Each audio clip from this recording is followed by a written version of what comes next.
నిర్గమకాండం 33వ అధ్యాయం 12 నుంచి 16 వరకు.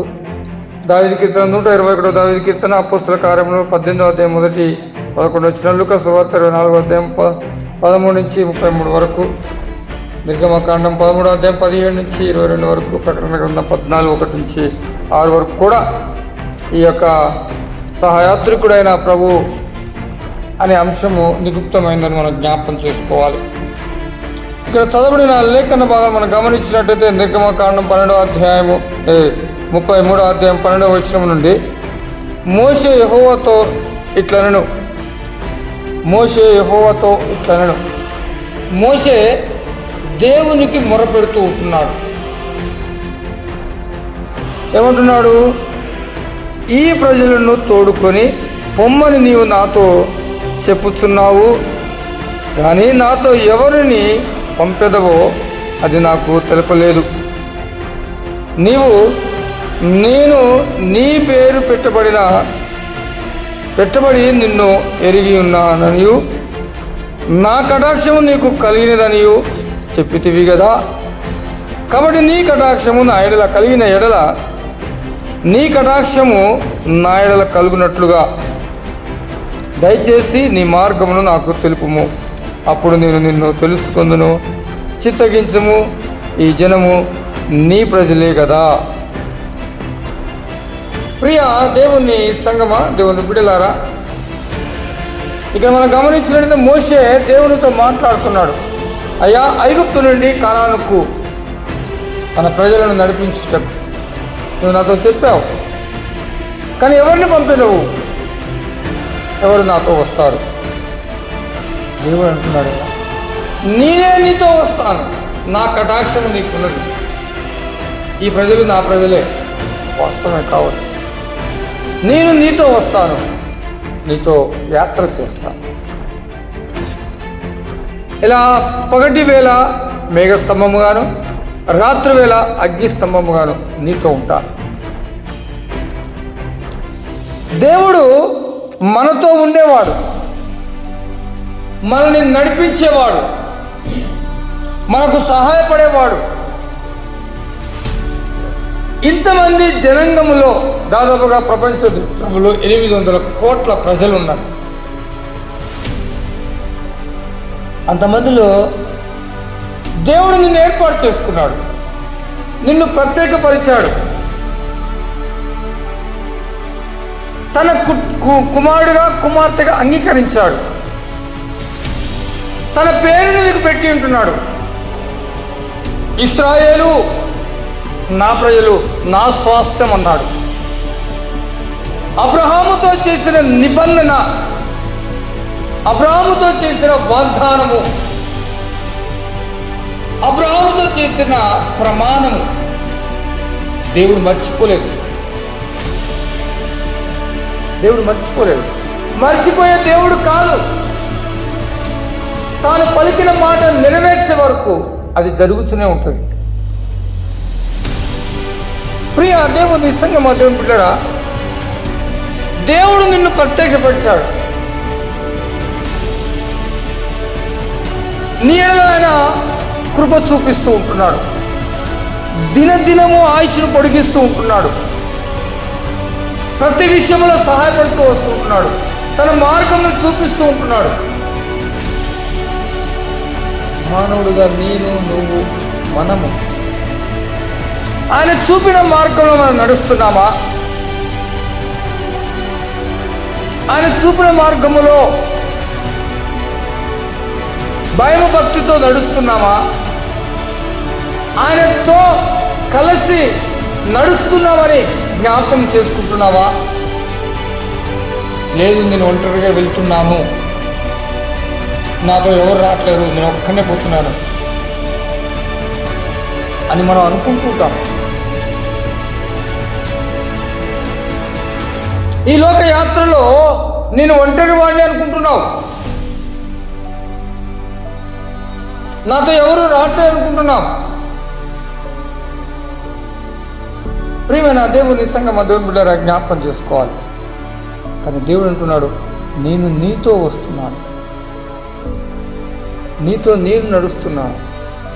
నువ్వు ఒంటరి వాడివి, కాదు. ఎందుకంటే నా పేరు నీకు పెట్టబడింది. నువ్వు నా సొత్తు, వెల ఇచ్చి కొనుక్కున్నాను. నా పరిశుద్ధమైన రక్తమును చిందించి నిన్ను నా బిడ్డగా నేను అంగీకరించుకున్నాను. కాబట్టి నేను నీ తోడు ఉంటాను. నువ్వు దేనికి భయపడనవసరం లేదు. ఒంటరి వాడని అస్సలు అనుకో, నేనే నీకు తోడుగా ఉన్నాను. మోషే దేవునికి మొరపెట్టినప్పుడు దేవుడు మాట్లాడుతూ వస్తాడు. 40 సంవత్సరాలు కానాను నుండి పాలు తేనెలు ప్రవహించే దేశం వరకు కూడా 40 సంవత్సరాలు నడిపించాడు. వారికి వారి బట్ట నలిగిపోలేదు, వారి చెప్పులు అరిగిపోలేదు. ప్రియమైన దేవుని సంఘం అదను బిడ్డరా, మనం మా వేస్తే 1 సంవత్సరం బట్టలు వేస్తాం, అవి పాతగిలిపోయి నేను పడేస్తూ ఉంటాం, ఎవరికైనా ఇచ్చేస్తాం. చెప్పులు 6 నెలలు, అవి కూడా 1 సంవత్సరం వాడతాం, తర్వాత అది కానీ దేవుడు తన ప్రజలతో వారిని నడిపిస్తూ ఉన్నాడు. వారి బట్ట పాడలేదు, వాళ్ళ కాళ్ళ చెప్పులు అరిగిపోలేదు. చూడండి ప్రియ దేవుని సంఘం, దేవుడు నీకు తోడుగా ఉంటే ఎటువంటి అద్భుత కార్యములు నీ జీవితంలో చూడగలుగుతాం. అందుకోసమే ఆయన భయము భక్తి కలిగి జీవించాలి.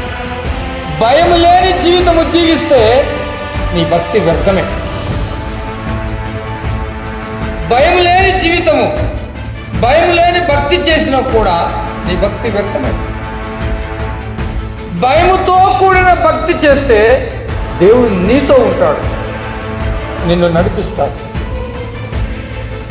తాను ఏర్పాటు చేసుకున్న శిష్యులతో యెరూషలేము నుండి ఎమ్మాయి గ్రామములకు ప్రయాణం అవుతూ ఉంటున్నాడు. ఇద్దరుగా నడుస్తూ ఉన్నాడు. 3వ వాడిగా దేవుడు వారితో చెప్పకట్టాడు. వాళ్ళు మాట్లాడుతున్న విషయాల గురించి చర్చించాడు, అడిగాడు, వారిని గద్దిస్తూ వచ్చాడు. ప్రవక్తలు ప్రవచనములు, దేవుడు పలికిన మాటలు, గ్రంథములో లిఖితమైన వాటిని గుర్తు చేస్తూ ఉంటున్నాడు. ధర్మశాస్త్రములో నా గురించి, నజరేయుడైన యేసును గురించి చెప్పబడిన ఈ మాటలు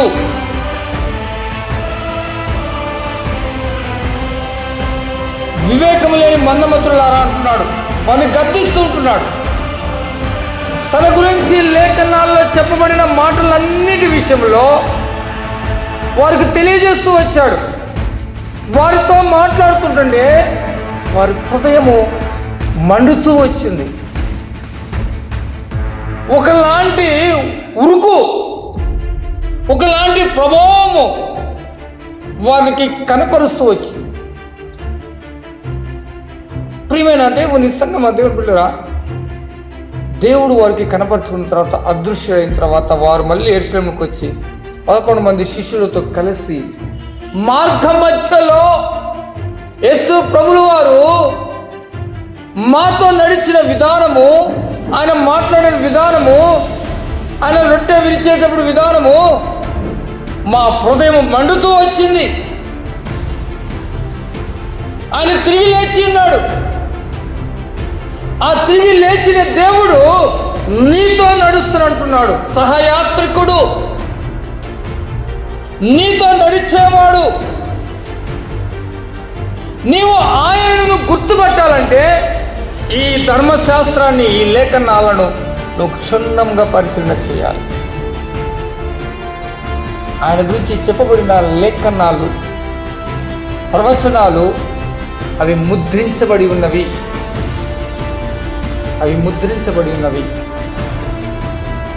వాటిని గురించి నువ్వు తెలుసుకోవాలంటే దేవుని యందు భయము భక్తి కలిగి ఈ లేఖనాలను నువ్వు పరిశీలన చేయాలి.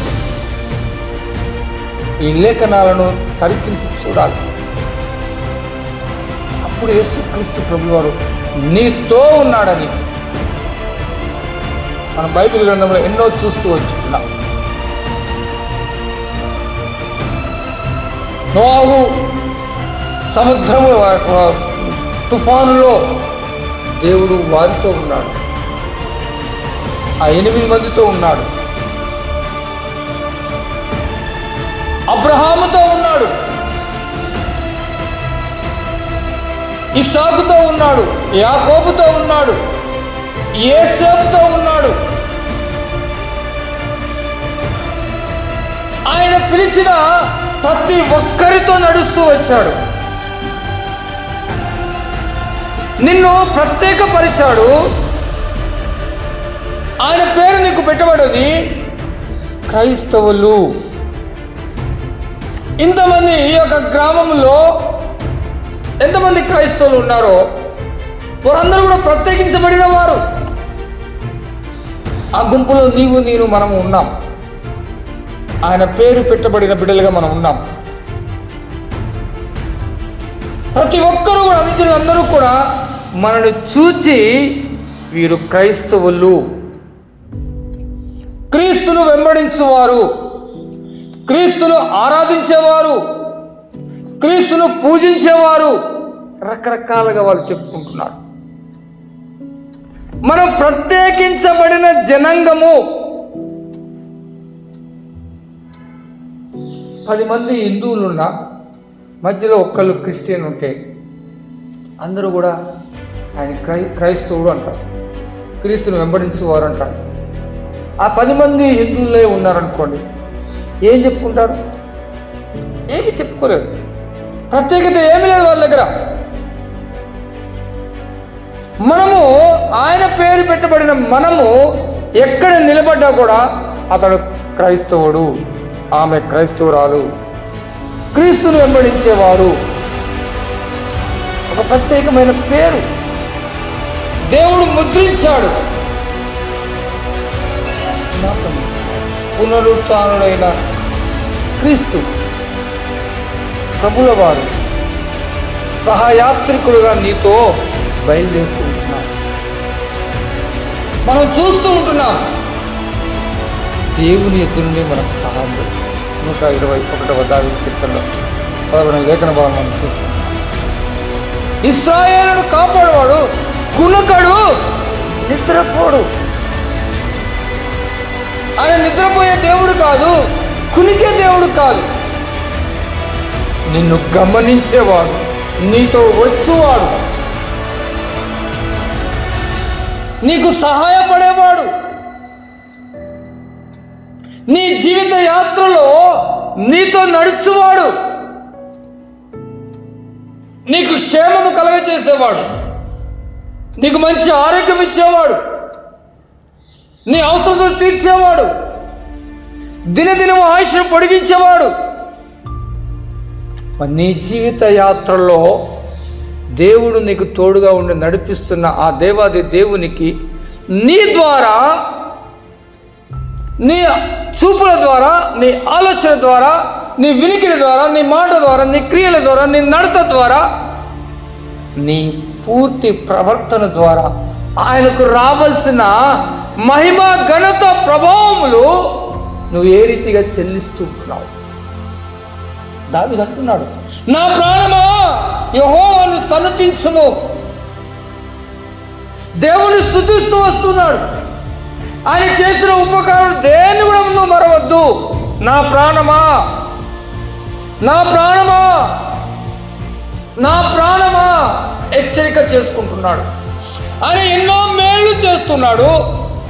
ఆయన నా వెంట వస్తూ ఉన్నాడు, నాకు సహాయం చేస్తూ ఉన్నాడు, నన్ను బలపరుస్తూ ఉన్నాడు, నన్ను ఆదరిస్తూ ఉన్నాడు, నన్ను నడిపిస్తూ ఉన్నాడు, నాకు తోడుగా ఉన్నాడు.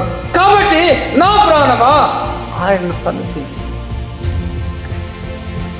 ఆయనకు స్తోత్రము చెల్లించు, ఆయన గణపరచు.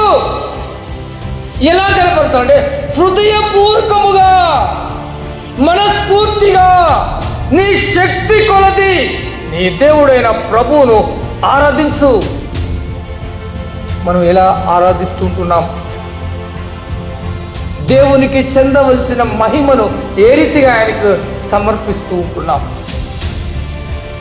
ఒకసారి మనం జ్ఞాపకం చేసుకోవాలి, ఇంతమంది ప్రజలలో నిన్ను ఒక ప్రత్యేకమైన మనిషిగా నిలబెట్టాడు. ఒక ప్రత్యేకత నీవు. ఆయనకు నువ్వు ఇష్టుడుగా ఉన్నావు. నువ్వు బహుప్రియుడు అంటున్నాడు దేవుడు. నువ్వు నా హృదయానుసారుడు అంటున్నాడు దేవుడు. నా ఇల్లంతటి నమ్మకమైన వాడుగా అంటున్నాడు. విశ్వాసులకు తండ్రిగా పిలుస్తూ వస్తున్నాడు. నీవు ఆయనకి ఏ రీతిగా ఘనత ప్రభావం ఆరోపిస్తున్నావు? ప్రియ సహోదరుల, జ్ఞాపకం చేసుకోవాలి, ఆయన నిన్ను ప్రత్యేకపరిచాడు. ఇంతమంది ప్రజలలో, ఇంతమంది మన చుట్టూ ఎంతోమంది తిరుగుతూ ఉంటున్నారు. ఎంతోమంది మధ్యలో మనం నివాసం చేసుకుంటున్నాం. ప్రతి ఒక్కరు కూడా నీ చుట్టూ ఉన్నవారు కూడా నిన్ను గుర్తిరిగారు. నువ్వు క్రైస్తవుడవు, క్రైస్తవురాలు. ప్రతి ఒక్కరు కూడా నిన్ను గుర్తెరుగుతూ వచ్చారు. అందును బట్టి నీవు దేవునికి ఏ రీతిగా కృతజ్ఞతాస్తుతులు చెల్లిస్తూ ఉంటున్నావు జ్ఞాపకం చేసుకోవాలి. అందుకోసమని అపొస్తలుడు పౌలు దేవుడు పట్టుకున్నాడు కాబట్టి ఆయన సువార్తను అంచెలంచెలుగా ప్రకటన చేస్తూ వస్తున్నాడు. అంచెలంచెలుగా అపొస్తలుల కార్యం 18వ అధ్యాయం మొదటి 11 వచ్చిన మనం చూస్తూ ఉంటున్నాం. సంవత్సరంన్నర అక్కడ ఉన్నాడు. తర్కవాదం చేస్తున్నాడు. కానీ ఆయన యేసుక్రీస్తు ప్రభువు వారే, ఆయన నిజమైన దేవుడని అందరికీ తెలియజేస్తూ ఉంటున్నాడు. నువ్వు తెలియజేస్తున్నావా? దేవుడు నిన్ను ప్రత్యేకపరిచాడు. ఇంతమంది ప్రజల మధ్యలో నిన్ను క్రైస్తవురాలుగా నిలబెట్టాడు. ఆయన నామముకు చెందవలసిన ఘనతను, ఆయన యొక్క శుభవార్తను, ఆయన చేసిన విమోచన కార్యమును నువ్వు ప్రజలకు ఏ రీతిగా తెలియజేస్తున్నావు? ప్రజలందరి కొరకు ఆయన ఏ రీతిగా శ్రమ పొందాడు. 39 కొరడా దెబ్బలు, తన శరీరం అంతా గాయములతో ఆ కలవరి శిలువలో వ్రేలాడుతూ తన చివరి రక్తపు బొట్టు నీరు వరకు మొత్తం కార్చి, అటువంటి ఆ దేవాది దేవుణ్ణి, ఆ సృష్టికర్తను, ఆ విమోచన కార్యము జరిగించిన ఆ యేసుక్రీస్తు ప్రభుల వారిని నువ్వు ఏ రీతిగా ఇతరులకు తెలియజేస్తున్నావు? ప్రియమైన దేవుని సంగమా, దేవుని బిడ్డారా, జ్ఞాపకం చేసుకోవాలి. నిన్ను ఒక ప్రత్యేకమైన జనాంగముగా నిలబెట్టాడు. ఇన్ని లక్షల మంది, ఇన్ని వేల మంది, ఇన్ని కోట్ల మంది, వందల మంది నీ చుట్టూ ఉన్న ప్రజల మధ్యలో నిన్ను క్రైస్తవుడుగా నిలబెట్టాడు, క్రైస్తవురాలుగా నిలబెట్టాడు. ఆ పేరును బట్టి ఆయనకు చెందవలసిన, ఆ పునరుద్ధరణ యేసు ప్రభువుకు చెందవలసిన మహిమను నువ్వే రీతిగా కనపరుస్తున్నావు. ప్రియమైన దేవుని సంగమా, ఒక్కసారి మనం జ్ఞాపకం చేసుకోవాలి.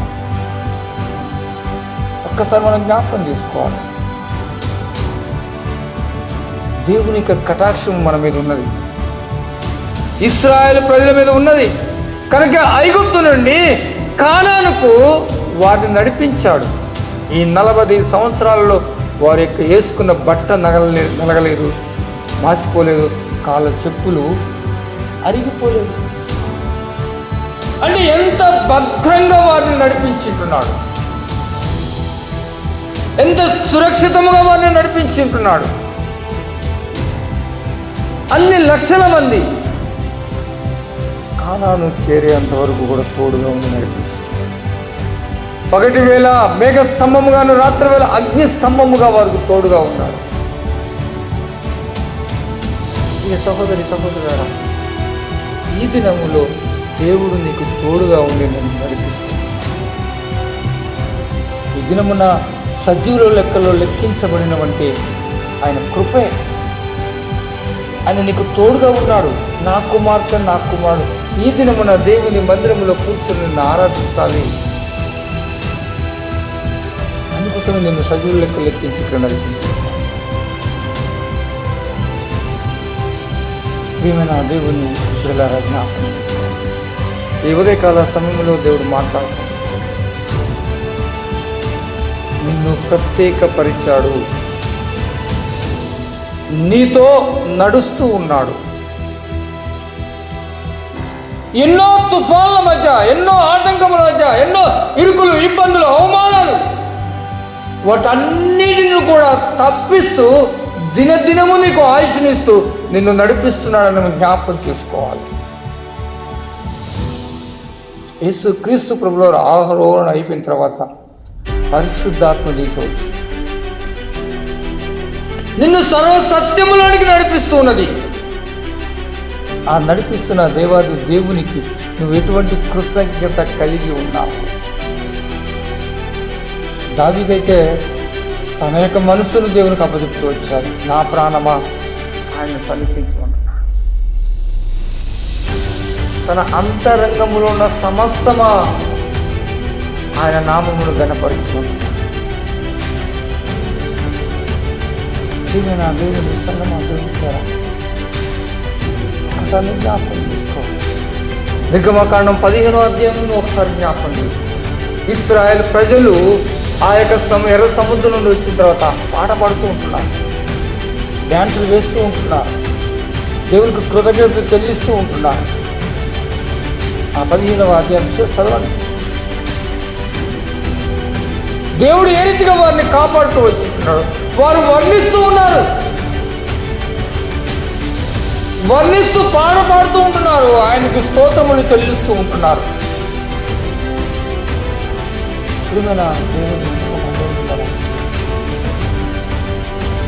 జ్ఞాపకం చేసుకోవాలి. దావీదు కీర్తనలన్నీ కూడా 150 కీర్తనలు దేవుని స్తుతిస్తూ వస్తున్నారు. మోషే, సొలొమోను, ఆసాఫు కీర్తనలు, ఫరోహు కుమారులు, దావీదు రాజు అందరూ కూడా ఆ కీర్తనలు పాడుతూ దేవునికి మహిమ చెల్లిస్తున్నారు. ఈ దినమున నువ్వు ఎంతసేపు దేవుని స్తుతించుకుంటున్నావు? ఉదయకాలం లేచిన కారణం ఇప్పటి వరకు ఎంతసేపు దేవుణ్ణి నువ్వు ఆరాధించుకుంటున్నావు? ఎన్ని పాటల ద్వారా ఆయన నామమును మహిమపరిచుకుంటున్నావు? పరిశీలన చేసుకోవాలి. ఎంత సమయాన్ని దేవునికి కేటాయించావు? ఎంత సమయాన్ని దేవునికి ఇస్తూ వచ్చావు? ఆ సమయంలో దేవుణ్ణి ఆరాధిస్తూ వస్తున్నావు. 24 గంటలు దేవునికి ఇస్తూ ఉన్నాడు. ఈ 24 గంటలలో దేవునికి నీవు ఇచ్చే సమయం ఎంత? అది కూడా హృదయపూర్వకంగా ఇచ్చే సమయము, మనస్ఫూర్తిగా ఇచ్చే సమయము. వాళ్ళు వీళ్ళను చూసి కాదు, నీ అంతరంగంలో నుంచి రా, నీ అంతరంగంలో నుంచి రావాలని దేవుడు. పెదవులతో కాదు నన్ను ఆరాధించేది,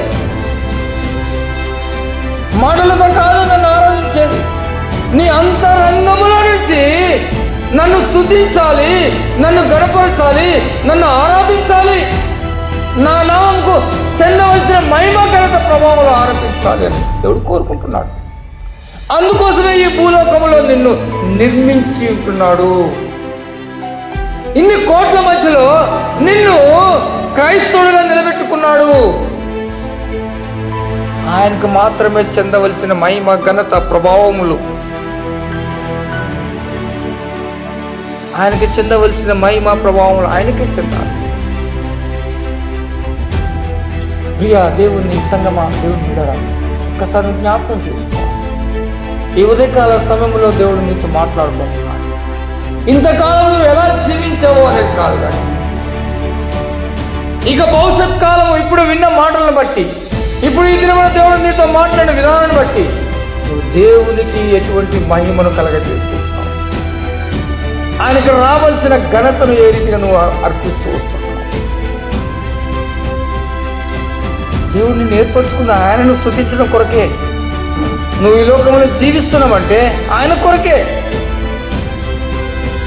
ఇతరుల కొరకు కాదు, నీ కొరకు కాదు. నీవు దేవుని కొరకు జీవించాలి. ఎందుకంటే దేవుడు నీతో పాటు కలిసి వస్తున్నాడు. ఆయన చూపిన మార్గము సరళమైన మార్గము, సత్యముతో కూడిన మార్గము, యథార్థతో కూడిన భక్తి కలిగిన మార్గము. ఎన్ని వంకర టింకలు ఉన్న వాటన్నిటిని సరళము చేసిన దేవుడు, సర్వమును సత్యముగా నీకు తెలియజేస్తున్న దేవుడు. అందుకోసమే దేవుడు మనకిచ్చిన ఈ ధర్మశాస్త్ర గ్రంథం, ఈ పరిశుద్ధ గ్రంథము నీకు మెలకువ కలగచేయడం కొరకు, నువ్వు యథార్థంగా జీవించడం కొరకు, నువ్వు సత్యమును అనుసరించు కొరకు, పరిశుద్ధంగా జీవించడం కొరకు, పవిత్రమైన జీవితము కలిగి జీవించడం కొరకు, చివరిగా నీవు ఆ నిత్య రాజ్యములో ఆయనతో కలిసి దేవాది దేవుని ఆరాధించడం కొరకు ఈ ధర్మశాస్త్రాన్ని, దీంట్లో ఉన్న ప్రవచన మాటలను వెల్లడయ్యే రీతిగా మన దేవునికి భయము భక్తి కలిగి జీవించాలి. అందుకోసమే దేవుడు ఈ దినమున ఆయన సన్నిధికి నేను నడిపించి, ఇక సహోదరి సహోదరు, సహయాత్రికుడు పునరుత్థానుడైన ప్రభువు సహయాత్రికుడుగా నీతో నడుస్తూ ఉంటున్నాడు. నీతో నడుస్తున్నాడు. ప్రతి క్షణము కూడా నీతో ఉన్నాడు. లేకపోతే ఏ క్షణంలో లేకపోయినా కూడా మనం ఈ లోకం విడిచిపెడతాం. ఆయన తోడుగా ఉన్నాడు కనుక మనం సజీవ లెక్కలో లెక్కించబడుతూ ముందుకు నడుస్తూ ఉంటున్నాం. ఈ జీవన పోరాటంలో ముందుకు అడుగులు వేస్తుంది. ఈ పోరాటముల్లో దేవునికి చెందవలసిన మహిమను ఆయనకు చెల్లించే విధముగా, లేఖనానుసారముగా ఆయన ఆరాధించే విధముగా నీ హృదయాలను ప్రేరేపణ కలిగించాలి. సిద్ధపడాలి. ఆదివారము దేవుణ్ణి ఆరాధించాలంటే శనివారమే నువ్వు సిద్ధపడాలి.